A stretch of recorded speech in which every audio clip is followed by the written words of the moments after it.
నిజంగా జ్యోతిషం మనిషి జీవితంలో అవసరం అంటారా? అయితే జ్యోతిష్యం అవసరం అనే విషయం చెప్పడానికి ముందు ఏ జ్యోతిష్యుడు కూడా ఒక ముఖ్యమంత్రినో ఒక మంత్రినో ఒక సినీ తారనో చేసినని చెప్పుకోవడం అనేది మాత్రం సాధ్యమయ్యే పని కాదు.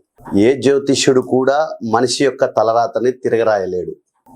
మన రాతని మనమే తిరగరాసుకోగలుగుతాం. జ్యోతిష్యం అవసరమా అనే విషయానికి వచ్చేస్తే జ్యోతిష్యం అనేది అవసరమే.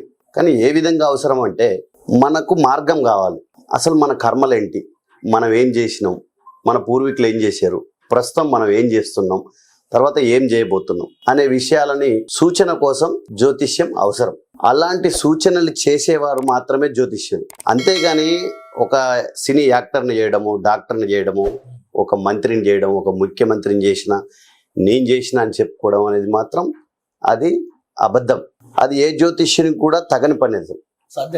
సాధ్యం కాదు. ఎందుకంటే ఒక వ్యక్తి యొక్క జాతకాన్ని రీడ్ చేసేటప్పుడు ఆ యొక్క వ్యక్తి అనుమతితోటి చూడాలి జ్యోతిష్యం. ఇప్పుడు ఎలక్షన్లో పోటీ చేసినప్పుడు ఇద్దరు నాయకుల జాతకాలు రీడ్ చేసి చెప్తుంటారు.